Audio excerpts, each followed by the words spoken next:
अस्सलाम वालेकुम जनाब। एक डिफरेंट वीडियो लेके आपके साथ हूँ। खालिद सैफुद्दीन और आज 21 अक्टूबर है। कल जब वीक क्लोज़ हुआ तो मुख्तलिफ डिस्कशंस और पोस्टिंग्स में देख रहा था, तो उसमें पिछले 6 सालों के हवाले से बात हुई, क्योंकि 2017 में मार्केट ने इसी हाई को टेस्ट किया था। तो उस हवाले से एक डिस्कशन हमारे सामने आई। मुख्तलिफ़ लोगों के मुख्तलिफ़ ख़यालात थे और उसमें कुछ हाउसेस ने कुछ रिपोर्ट्स भी दी हैं जिसमें उन्होंने ये बताया है कि 2017 में जो स्टॉक जिस प्राइस पे था वो 2023 में उससे बहुत नीचे है और इंडेक्स ऊपर आ चुका है। तो ये एक डिबेट शुरू हो गई कि इंडेक्स तो बढ़ गया, स्टॉक नहीं बढ़े। अब इसमें डिफरेंट अवामिल हैं जो बीच में आते हैं जिनको हमें समझना होगा। सबसे पहले तो यहाँ पर हमें ये बात को समझना होगा कि जब हम तमाम तर मुश्किलात के बावजूद एक अज़्म जज्बे के साथ कामयाबी की तरफ फोकस हों, तो हो सकता है आपको सफ़र मुश्किल लगे वो, मगर उसके बाद जो कामयाबी है, जो रिवॉर्ड है, वो काबिल सताइश होता है। और मेरा ये ख़याल है कि मुश्किलात का मुकाबला करना ये एक अमल नहीं है, बल्कि ये एक माइंड सेट है। और ये बड़ा ही पॉजिटिव और ऑप्टिमिज़म की निशानी होती है कि अगर आप अपने जो पैरामीटर्स हैं और जो वसाइल हैं उसमें रहते हुए अपनी कामयाबी प्लान करें।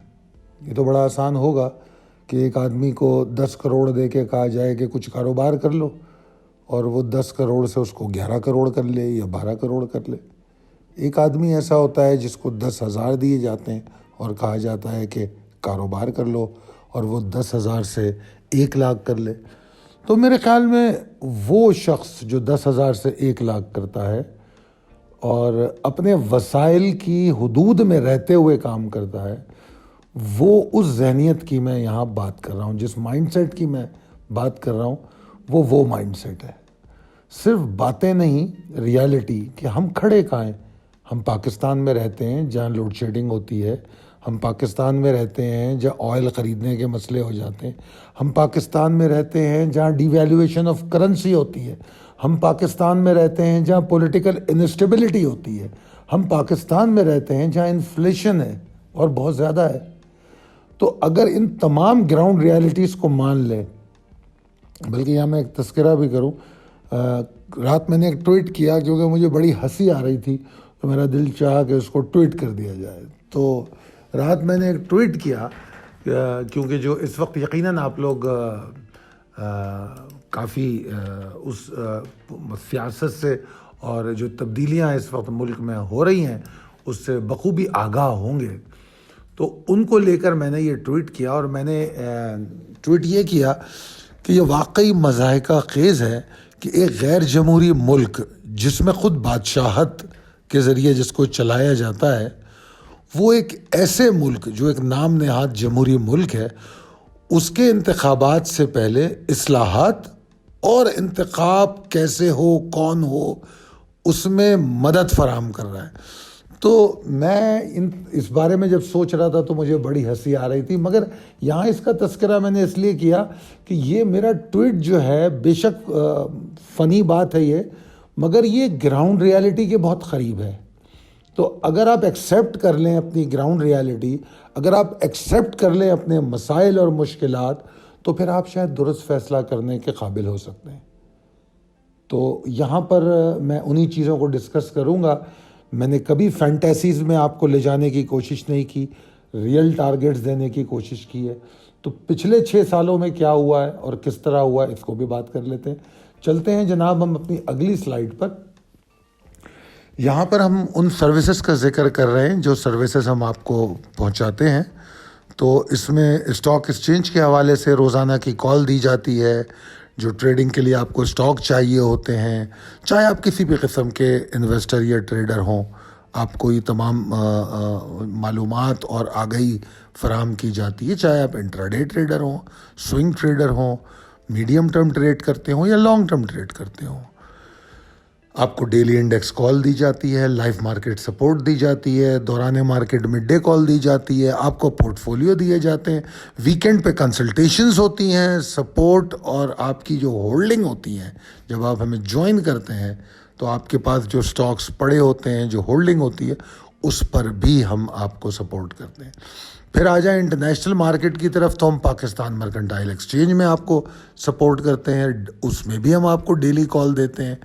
और उसमें यूरो यूएसडी है, क्रूड ऑयल है, और गोल्ड है, और एस&पी है, नैस्डैक है, डॉ जोन्स है, जो इंटरनेशनल इंडिसेस हैं, कमोडिटीज़ हैं, मेजर फॉरेक्स पेयर्स हैं, इन तमाम चीज़ों पर भी आपको उसी तरह daily call, mid day market support, live market support, multiple trading opportunities, ये तमाम चीज़ें देते हैं।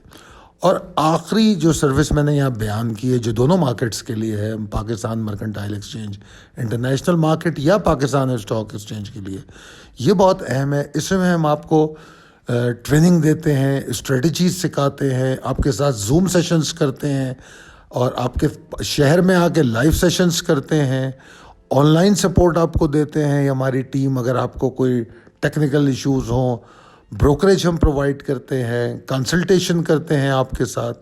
और फिर और सब में ज़बरदस्त बात जो हम समझते हैं कि हम करते हैं, वो ख़ास वो कोर्सेज़ हैं जो ट्रेडिंग के हवाले से हैं, चाहे वो बेसिक ट्रेडिंग कोर्स हो, चाहे वो सेंटिमेंटल एनालिसिस का कोर्स हो, चाहे वो कैंडलस्टिक्स का कोर्स हो, मतलब इन तमाम हवालों से जहाँ जहाँ आपको अपने स्किल इन्हांस करने की ज़रूरत है, वो तमाम कोर्सेज़ हम आपके साथ शेयर करते हैं और आपको उसकी दावत देते हैं।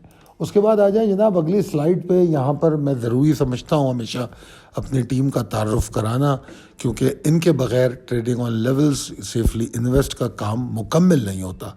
तो जनाब शुएब अहमद साहब, फैज़ान हुसैन और अहमद ख़ान, ये तमाम लोग मेरे साथ मिलकर वो तमाम स्किल्स आपको प्रोवाइड करते हैं, जिससे आप अल्हम्दुलिल्लाह बेहतरीन न सिर्फ ट्रेड करते हैं और बेहतरीन सक्सेस आपने इन तमाम मार्केटों में हासिल करते हैं। और इनको बर वक्त और बहम आप तक पहुंचाना इन लोगों के बग़ैर मुमकिन नहीं है।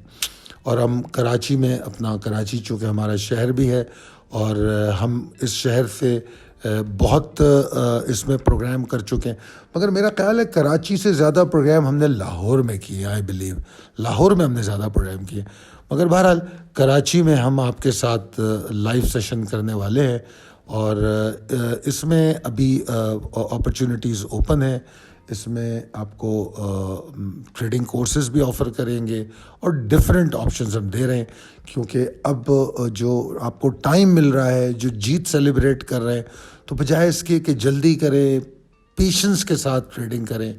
और अगर अपनी स्किल एनहांस कर सकते हैं तो हमारे दिए गए नंबर पर रब्ता करें 0345619043। तो इस पर तमाम तर सर्विसेज आपको की मालूमात मिल सकती है। अच्छा जनाब, अब आ गई ये मेन स्लाइड जिसके लिए हम ये वीडियो बना रहे हैं, KC 100 फ्रॉम मई 2017 टू अक्टूबर 2023। अब इसके बीच में हिस्टोरिक हाई भी आ जाता है, जो तो 53,127 का मई 2017 को बना। उसके बाद फिर आज हम 50,952-53 पे खड़े हैं। अब मुझे ये ज़रूरत इसलिए पड़ी ये तमाम चीज़ें आपको दिखाने की कि कुछ चीज़ें ऐसी होती हैं कि हम सुन लेते हैं, हम उसको रिपोर्ट्स या कागज़ों पे देख लेते हैं, हम तहक़ीक़ नहीं कर पाते, या वो तहक़ीक़ या वो डेटा हमारे पास नहीं होता। अब जिस तरह डेटा को मैं आपको दिखा रहा हूँ, हो सकता है दूसरा आदमी इस डेटा को और एंगल से दिखाए। तो जब आप उसको कागज़ पर देखते हैं, रिपोर्ट की शक्ल में देखते हैं या ऑडियो वीडियो की शक्ल में सुनते हैं, तो आप तो सिर्फ वो सुनते हैं जो वो आपको दिखाना, सुनाना चाह रहा है। तो मेरा मशवरा आप लोगों को ये होता है कि इन तमाम चीज़ों को खुद एनालाइज करने की कोशिश करें, कंपैरेटिव एनालिसिस करें। ये बड़ी अहम चीज़ है।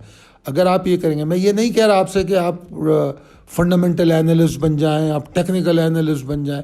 नहीं यार, ज़रूरी नहीं है। हम अखबार पढ़ने से सियासतदान नहीं बन जाते, ठीक है ना। हम अच्छे सहाफ़ियों के तजज़िये सुनने से ना हम तजज़ियेकार बन जाते हैं, ना ही हम सियासतदान बन जाते हैं, मगर हम अपने आप को अपडेट रख सकते हैं कि हो क्या रहा है, रियलिटी क्या है।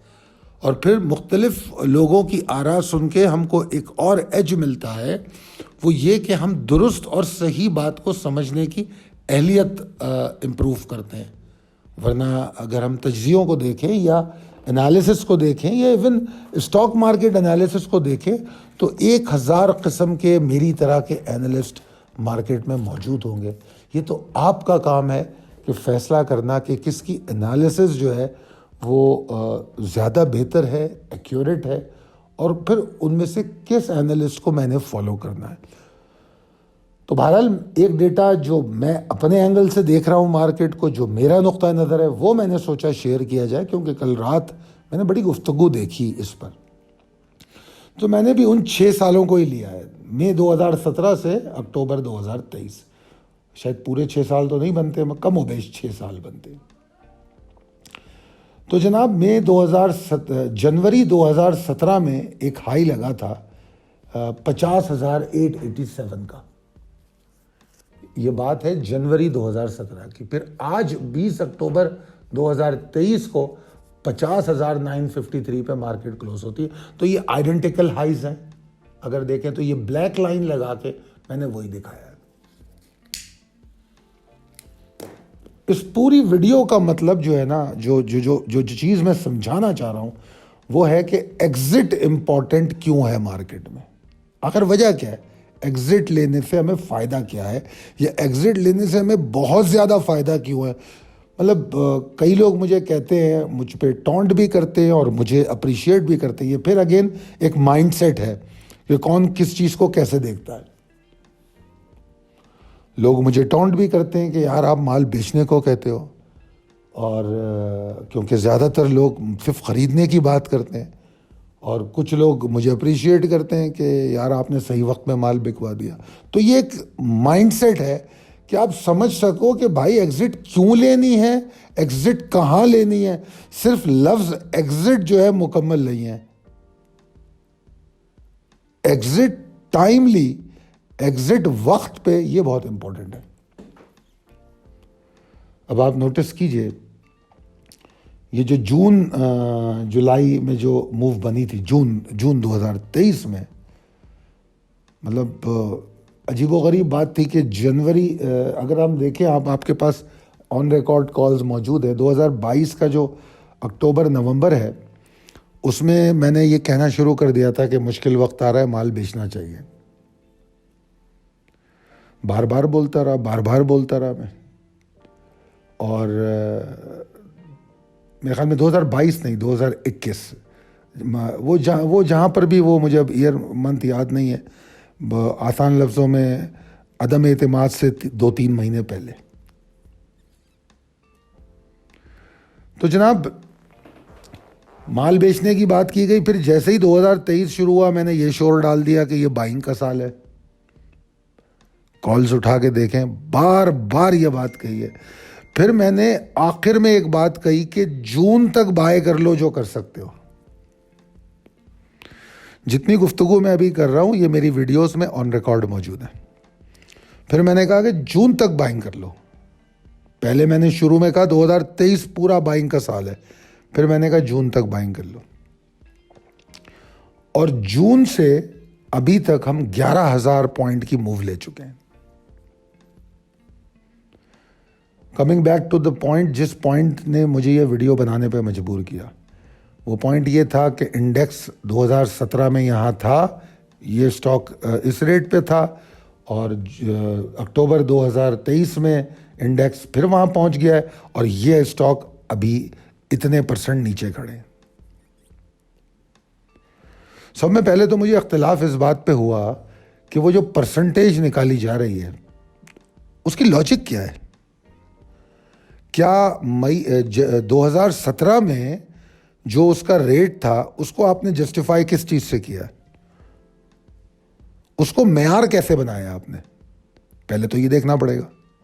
क्या वो फंडामेंटल था उसका, क्या वो उसका टेक्निकल था, वो मेयार क्या था। वैसे तो मैंने भी नेशनल बैंक हमेशा बताता हूँ मैं, नेशनल बैंक 340 का देखा है, उस वक्त तो मार्केट 50,000 भी नहीं थी। तो सवाल ये पैदा होता है कि वो मेयार क्या है जो उस मेयार को हमने 2017 के 50,000 से मिला दिया और फिर अक्टूबर 2023 के इंडेक्स से मिला दिया। पहले तो ये देखे ना, नहीं देखा गया ये। मैं हमेशा एक बात कहता रहा हूं कि स्टॉक की वैल्यू कोई चीज नहीं होती, स्टॉक हो या इंस्ट्रूमेंट हो। एक इन्वेस्टर के लिए हो सकता है, किसी मुल्क के लिए या किसी कॉरपोरेशन के लिए तो इसकी अहमियत हो, यकीनी तौर पे हो सकती है कि अगर किसी मुल्क के पास डॉलर पड़ा है या किसी मुल्क के पास सोना पड़ा है तो सोने की वैल्यू बढ़ेगी तो उस मुल्क के लिए बहुत अच्छा होगा, बहुत अच्छा होगा, मुस्तहकम होगी उसकी मईशत। किसी कॉरपोरेशन के पास ऐसी इन्वेस्टमेंट हो या वो क्या कहते हैं उसे रॉ मटेरियल हो जिसकी वैल्यू बहुत बढ़ चुकी हो, तो उस कंपनी की जो स्ट्रेंथ है, वर्थ है, वो ज़रूर ज़्यादा होगी, बेशक होगी। मगर मैं ना कंपनी हूँ ना मैं कॉरपोरेशन हूँ, मैं से मतलब हम सब लोग हैं। ना मैं कॉरपोरेशन हूँ, ना मैं इंस्टीट्यूशन हूँ, ना मैं मुल्क हूँ। मैं क्या हूँ? मैं एक ट्रेडर हूँ, मैं एक इन्वेस्टर हूँ। तो ट्रेडर और इन्वेस्टर का ताल्लुक इससे नहीं होता, ट्रेडर और इन्वेस्टर का ताल्लुक होता है रिटर्न से, डिफरेंस से, गेन से। मुझे क्या मिलेगा, ठीक है जी। और ट्रेडर और इन्वेस्टर का टाइम फ्रेम जो होता है रिटर्न के लिए वो बहुत महदूद होता है। एक कंपनी बनती है तो कोई भी इंडस्ट्री अगर लगाता है या कोई मिल लगाता है तो वो ये सोच के नहीं लगाता कि तीसरे महीने, छठे महीने, अगले साल इसके पूरे पैसे निकल जाएंगे, इसके पूरे कर्जे पे हो जाएंगे और मैं पाकिस्तान का सबसे अमीर आदमी बन जाऊंगा। ऐसा तो नहीं होता। वो विजन से कंपनी लगाता है, कॉरपोरेशन कायम करता है और वो कहता है कि आने वाले वक्त में न सिर्फ ये ग्रो करेगी, ये नई कॉरपोरेशंस को जन्म देगी और उससे मैं अमीर हो जाऊंगा या मेरे पास बहुत पैसा आएगा। इन्वेस्टर का विजन उतना लंबा नहीं होता, हालांकि वो भी इन्वेस्टर है मगर कैटेगरी अलग है। जो कॉरपोरेशन लगा रहा है वो भी इन्वेस्टर है, कैटेगरी अलग है। मैं यहाँ पर स्पेसिफिकली इस मार्केट के ट्रेडर और इन्वेस्टर के हवाले से, क्योंकि मेरा ताल्लुक इसी मार्केट से है, पाकिस्तान स्टॉक एक्सचेंज से या इंटरनेशनल मार्केट से, तो मैं बहुत स्पेसिफिक रहने की कोशिश करूंगा कि मेरे ट्रेडर और इन्वेस्टर को क्या चाहिए। तो जनाब, मेरे ट्रेडर और इन्वेस्टर को किसी तौर पे भी इससे फ़र्क नहीं पड़ता कि इंडेक्स कहाँ है, बिल्कुल फ़र्क नहीं पड़ता कि प्राइस वैल्यू क्या है। उसको फ़र्क इससे पड़ता है कि मैंने 10 लाख रुपए लगाए, मुझे क्या मिला, मैंने 1 लाख रुपए लगाया, मुझे क्या मिला। अगर इसको मेयार बनाया जाए, इस बात को मेयार बनाया जाए, तो ये बात बिल्कुल भी अहम नहीं है कि उस वक्त 50,000 इंडेक्स था तो उसका फलाने का ये रेट था, आज 50,000 है तो फलाने का ये रेट है। ये प्रॉब्लम उनको आएगी जिन्होंने एग्जिट नहीं ली और अब वो बैठ के ये कह रहे हैं और देख रहे हैं कि यार इंडेक्स तो 50,000 हो गया, हमारे स्टॉक तो अभी भी नीचे हैं 40%, 30%, 20%। और अगर इन 6 सालों का इन्फ्लेशन ऐड कर दो, इन 6 सालों का इंटरेस्ट ऐड कर दो, तो वो 20, 30, 40% पे नहीं, पता नहीं 100% नीचे खड़े हो। मगर इस तरह कोई सोच नहीं रहा है, और अगर नहीं सोच रहा है तो अपना नुकसान कर रहा है। हर मार्केट अलग होती है। एक कॉरपोरेशन वाला इन्वेस्टर जो है वो हर 6 महीने बाद कंपनी बेच के दोबारा उसी कंपनी को नहीं ख़रीद रहा होता। वो कंपनी में रिफॉर्म्स करता है, वो कंपनी में प्रोडक्ट ऐड करता है, प्रोडक्ट लाइन को बढ़ाता है, अपनी मार्केटिंग स्ट्रेटजीज को चेंज करता है। वो मार्केट में कंपटीशन में जाता है, कंपटीशन के लिए जान मारता है, उसके उसके काम अलग हैं यार। हम स्टॉक मार्केट में ट्रेड करते हैं, हमें तो रिटर्न देखना है। और हमें अगर रिटर्न लेना है तो दो चीज़ें हैं, या तो डिविडेंड यील्ड स्टॉक लेंगे हम, ठीक है, तो फिर हम लेके बैठे हैं। है आप में इतना पेशेंस, लीजिए आप। आपने हपको लिया हो, आपने ई फर्टिलाइजर लिया हो, ऐसे कई स्टॉक हैं। इवन पिछले दिनों में एंग्रो पॉलीमर ने क्या कुछ नहीं दिया, तो ठीक है, फिर आपको इंडेक्स भी मैटर नहीं कर रहा, आपकी ग्रोथ हो रही है। तो जनाब, या तो डिविडेंड यील्ड स्टॉक ले लें, उसके बाद भी इवन अगर आप, if you are a smart enough, अगर आप एक अच्छे ट्रेडर या इन्वेस्टर हैं, तो डिविडेंड यील्ड स्टॉक में भी हमको कई दफ़ा निकलना फ़ायदेमंद होता है मार्केट से। अब यहाँ पर हम देखें, अब इस चार्ट में मैंने दिखाने की क्या कोशिश की है, मैंने गिरावट दिखाई है और मूव्स दिखाई हैं। पहली गिरावट जो हिस्टोरिक हाई से होती है 15,391 पॉइंट्स की होती है। अब आप खुद सोचिए, खुद ही फैसला कीजिए कि इसमें किस बात का फ़ायदा है कि अगर मैं माल लेके बैठा रहूं, किस बात का फ़ायदा है। अब ये सवाल उठ सकता है कि यार हमें थोड़ी पता था ऐसी गिरावट होगी, तो इस बात को मैं नहीं मानता। हो सकता है आपकी डिस्कशन में ये बात आए। मैं इसलिए नहीं मानता कि ये वीकली चार्ट है जो आपके सामने, ठीक है ना। अगर मैं इस चार्ट को देख रहा हूं तो मुझे नज़र आ रहा है कि इसके अंदर सिग्नल्स मौजूद हैं कि मार्केट में मंदी है शदीद। और अगर मैं डेली चार्ट पे जाऊंगा तो फिर मुझे मज़ीद सिग्नल मिलेंगे। तो ये सिग्नल तो आए होंगे। और 2017 में यूट्यूब चैनल मेरा नहीं था, वरना मैं कहता ऑन रिकॉर्ड मौजूद है। हाँ, मेरे पास वो फाइल्स मौजूद होंगी जो 2017 में कॉल दी गई हैं। हम छोड़ देते हैं 2017 को। आप 2020 से जहाँ से यूट्यूब मौजूद है, आप मेरी कॉलें उठा के डेट वाइज चेक कर लें, वीक वाइज पता लग जाएगा आपको। तो 15,391 पॉइंट मार्केट नीचे गिरे और मैं तमाशा देखूं, खड़ा रहूं माल लेके, ये कौन सी समझदारी है? I don't think so. फिर मैंने क्या किया कि टोटल गिरावटें देखी, तो मुझे तीन बड़ी मेजर स्लाइड नजर आई। एक 15,391 की, दूसरी 18,478 की, तीसरी 16,422 की। ठीक है जी। उसके बाद फिर मैंने देखा कि अपसाइड मूव कहाँ बन रही है, तो फिर मुझे अपसाइड, मैंने डेट्स भी लिखी हुई हैं। इस चार्ट का प्रिंट शॉट लेके अपने पास सेव करें, और जो हमारा जो PSX फ्री ग्रुप है उसमें मैं इसकी PDF भी शेयर कर दूंगा। जो पहली अपसाइड है वो 9,412 पॉइंट की है, जो दिसंबर 2017 से शुरू होती है। यानी कि हम मई से लेकर दिसंबर तक सिर्फ नीचे गिरते रहते हैं। उसके बाद दिसंबर से लेकर अप्रैल तक, दिसंबर 2017 से अप्रैल 2018 तक मार्केट 9,412 पॉइंट ऊपर जाती है। तो आप क्या समझते हैं, इस पूरी मूव में सिग्नल नहीं मिले होंगे आपको ऊपर जाने के? उसके बाद फिर मार्केट अप्रैल 2018 से 18,478 पॉइंट नीचे गिरती है। 18,478 पॉइंट, इमेजिन कीजिए।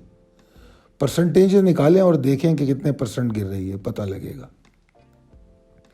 फिर अगस्त 2019 से मार्केट ऊपर जाती है 14,798, यानी कि 14,800 पॉइंट ऊपर जाती है, और फिर 16,000 गिर जाती है। जनवरी 2022, सिर्फ 3 महीने में 16,000 पॉइंट नीचे गिर जाती है, और सिर्फ 4 महीने में 14,800 पॉइंट बढ़ जाती है। तो ये जो सीसॉ हैपनिंग हुई है 4 और 3 7 महीने में, अगर इससे मुस्तफीद ना हुआ जाए तो फिर मज़ा क्या आएगा। और सब में अहम तरीन एग्जिट की बात यह है कि नीचे जाके वही ख़रीदने का अहलियत रखता है जो बेचता है। जिसके पास 10 लाख रुपए और 10 लाख का माल लेके बैठा है, मार्केट 25,000 क्या, मार्केट 5,000 पे आ जाए, उसके पास तो पैसे नहीं है ख़रीदने के, वो तो माल लेके बैठा है, डिप्रेस भी है, प्रेशर में भी है। तो बेचना इसलिए भी ज़्यादा अहम हो जाता है कि बॉटम बाइंग हो सकती है। जो नहीं बेचता वो नहीं करता, वो सिर्फ तमाशा देखता है। मेरे पास ऐसे कई लोग आते हैं, ज्वाइन भी करते हैं, हमारी सर्विस भी लेते हैं, उनमें माल बेचने की हिम्मत नहीं पैदा होती और वो माल नहीं बेचते और हमारे साथ रहते हैं, हमें अप्रिशिएट करते हैं कि बड़ी टाइमली कॉलें दे रहे हैं आप, बड़ी अच्छा काम कर रहे हैं, फला फला फला फला। उनसे पूछो कि आपका पोर्टफोलियो कहाँ है तो कहते हैं यार मेरा तो वहीं खड़ा हुआ है। क्यों? इसलिए कि वो मेरी कॉलें सिर्फ देख रहे हैं, अमल नहीं कर रहे। तो यहां अमल बड़ा जरूरी है। एग्जिट लोगे तो एंट्री ले पाओगे। बहरहाल, तो इस तरह हर डाउन स्लाइड के बाद एक मूव बन रही है। 15,000 गिरी तो 9,000 ऊपर गई, 18,000 गिरी तो 15,000 ऊपर गई, 16,000 गिरी तो फिर 22,000 ऊपर गई। ये नेचुरल बिहेवियर है। थोड़ी सी हमारी छोटी मार्केट है तो वॉलेटिलिटी ज़्यादा होती है, इसलिए वेव्स इतनी बड़ी बड़ी हो सकती हैं, ये पॉसिबिलिटी है। मगर ये नेचुरल बिहेवियर है कि मार्केट जो है ऐसे ही चलती है, स्ट्रेट लाइन में ना नीचे जाती है ना ऊपर जाती है। तो जनाब, मार्च 2020 से अगर मैं जून 2021 तक की बात करूं, जो तकरीबन 1 साल 3 महीने बनते हैं, तो उसमें मार्केट ने 22,000 पॉइंट ऊपर गई है। 22,000। उसके बाद अगर मैं फरवरी 2021 से जून 2023 तक देखूं तो तकरीबन कितने बन जाते हैं? 2 साल बन जाते हैं मेरे ख्याल में। फरवरी, हाँ, तकरीबन 2 साल बन जाते हैं। 2 साल में मार्केट 2 रेंजेस में चलती है। एक रेंज जो होती है तकरीबन 4,000 की है और दूसरी रेंज तकरीबन 3,500 की है। उसमें भी वेव्स हैं। इसमें जो छोटी लाइनें जो ब्लू कलर की लगाई हैं मैंने, वो मीडियम टर्म वेव्स बताई हैं। एक तो बड़ी स्लाइड दिखाई है, जो बहुत ज़्यादा अपने आप को लॉन्ग टर्म इन्वेस्टर समझते हैं, वो उनके लिए हैं। और मैं जिस पे ट्रेड कराता हूँ, यानी कि आमतौर पे पोर्टफोलियोज देता हूँ, वो मैं 3-4 महीने से ऊपर की तो मैं बात ही नहीं करता। मैंने आज तक नहीं की। मैंने कभी भी नहीं कहा 2 साल के लिए ले लो, 5 साल के लिए ले लो। 4-5 साल की हुकूमत आती है, मैंने आज तक अपने दौर में नहीं देखा, मतलब अपनी ज़िंदगी में मैंने नहीं देखा कि कोई हुकूमत आई और वो ये मुझे पहले दिन या दूसरे दिन या 2 महीने बाद या 6 महीने बाद ये गारंटी कर दे कि मैं टाइम पूरा करके जाऊंगी। ऐसी तो कोई हुकूमत नहीं आई। तो जब स्टेबिलिटी पॉलिटिक्स में नहीं है, स्टेबिलिटी गवर्नमेंट में नहीं है, स्टेबिलिटी इकोनॉमी में नहीं है, फैसलों में नहीं है, तो फिर मैं मार्केट के अंदर क्यों 4 साल की इन्वेस्टमेंट करूंगा? मैं तो नहीं करूंगा। तो ये तमाम चीज़ें हैं समझने की। फिर मार्केट ने मूव बनाई, मैंने वो रेंजेस दिखाई हैं, जो बॉक्सेस बनाए हैं रेक्टेंगल, कि किन रेंजेस में मार्केट किन टाइम फ्रेम में ट्रेड करती रही। ये तमाम वो मौक़े हैं जो आपको निकलने और एंटर होने के वाज़ेह सिग्नल देते हैं। और इसकी अगर आसान तरीन मिसाल है, ज़्यादा रिसर्च नहीं कर सकते तो सिर्फ जून से ही आज तक की कॉलें देख लें। जून का एंड जहाँ पे वो बकरीद आई थी और फिर मार्केट में एक दिन शायद 2,000 पॉइंट भी बढ़ गए थे, तो वो देख लें तो समझ में आ जाएगा। जनाब आली, इन हालात में भी, यानी कि अगर हम देखें तो 2023 चल रहा है, तो 2022 सितंबर से लेकर अब तक मेरे ख्याल में हम 4 या 5 पोर्टफोलियो मुकम्मल कर चुके हैं। सितंबर पोर्टफोलियो से अब हमारी एग्जिट कमोबेश हो चुकी है। अब हम नया पोर्टफोलियो बनाएंगे। तो अगर 4 पोर्टफोलियो 1 साल में हुए हैं, अब 5वें को छोड़ दें, अगर 4 पोर्टफोलियो भी 1 साल में हुए हैं तो यार कितना रीस्केजुअल कर लिया हमने अपने स्टॉक्स को, कितनी रिप्लेसमेंट कर ली। तो मार्केट की जो वेव्स हैं इसका पूरा फ़ायदा उठा लिया। और अगर जो मैं 2022 एंड से 21 एंड से जो मैंने बेचने की बातें की, उसके बाद 23 शुरू हुआ तो मैंने जोर दिया ख़रीदने पे। अगर इस बात को भी सुना जाता तो 11,060 पॉइंट आपके सामने थे। 6 साल में 4 मेजर रैलीज 57,000 पॉइंट गेन करती हैं और इसी 6 साल में 3 मेजर स्लाइड 35,000 पॉइंट लॉस करती हैं। और इसी 6 साल में उस बड़ी मूव्स को अगर मैं हटा दूं जो ग्रीन लाइन की शक्ल में आपको दिखाई गई हैं, तो 11 मीडियम टर्म वेव्स थी, उनको मैंने कैलकुलेट नहीं किया, बहुत टाइम लगता है। तो अभी तो 57,000 पॉइंट वो दिखाए हैं, अगर वो 11 मीडियम टर्म वेव्स ले ली जाए तो सोचिए आप कहाँ होती है। और यहाँ मैंने शॉर्ट्स को कंसिडर नहीं किया है, तो इसलिए मैं जो 35,000 पॉइंट हैं स्लाइड वाले, उनकी अहमियत पे बात ही नहीं कर रहा कि भाई आपने शॉर्ट किया नहीं किया। मैं शॉर्ट की बात ही नहीं कर रहा, छोड़ दें शॉर्ट को, बिल्कुल भी शॉर्ट को डिस्कस नहीं कर रहा। मैं सिर्फ पॉइंट कर रहा हूँ पॉसिबिलिटी। हाँ, शॉर्ट को डिस्कस नहीं कर रहा, मगर मैं ये ज़रूर कह रहा हूँ कि वहाँ माल बेचना था। अगर माल बेचा तो फिर हमको दोबारा एंट्री लेने का मौका मिला, बावजूद इसके कि मुल्क की मईशत इन पूरे 6 सालों में कोई अच्छी नहीं रही। मुल्क की सियासत इस पूरे 6 सालों में बिल्कुल अच्छी नहीं रही, ना ही इन 6 सालों में रीजनल पॉलिटिक्स अच्छी रही है। यानी कि जो मेजर सिनेरियोज हैं किसी भी मईशत और मार्केट को चलाने के लिए, वो पाकिस्तान में तमाम तर वीक थे। और यही वजह थी 2020 से मुसलसल समझाता भी रहा कि थोड़ा सा एक्सपोजर इंटरनेशनल मार्केट में ले लीजिए। बहरहाल मैंने इस उम्मीद पे इतनी मेहनत की है ये बनाने की वीडियो कि आपको ये दिखा सकूं, समझा सकूं रियलिटीज़। इन बातों पे सिर्फ बैठ के रोने से, अफसोस करने से, डिस्कस करने से कुछ नहीं मिलेगा। ट्रेंड के फॉलोअर हमें होना चाहिए, क्योंकि हम रिटर्न पे काम करते हैं, डिफरेंस पे काम करते हैं। हमें कोई फ़र्क नहीं पड़ता कि इंडेक्स 1 लाख हो जाए या 20,000 हो जाए। हमें देखना ये है कि हमारा जहाँ से हम ले रहे हैं वहाँ से ट्रेंड बुलिश होना चाहिए, जहाँ पे हम बेच रहे हैं वहाँ से ट्रेंड बेयरिश होना चाहिए। अगर ये नुक्ता नज़र है तो इस मार्केट में अभी आपने देखा है, मैंने आगा की मिसाल दी थी, मैंने आगा की मिसाल दी है आज 17 अक्टूबर तक की। 17 अक्टूबर तक 1.5 महीने में 3 ट्रेड में वो 50-60% गेन दे चुका है।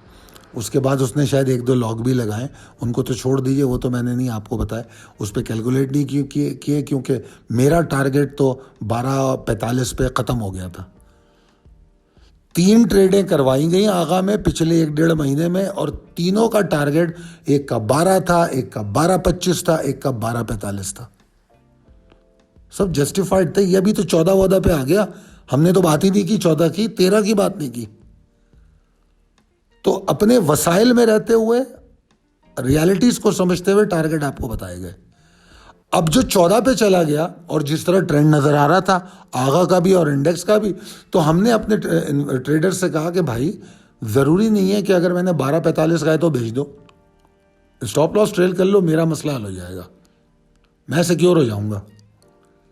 क्योंकि जो मैंने गेन कहा था कम से कम वो आपका सिक्योर हो गया। अब आपकी मर्जी है, अब 14 को चेस करो, 17 को चेस करो, और वो आपके बोनस है भाई, मैं उसको क्लेम भी नहीं करूंगा।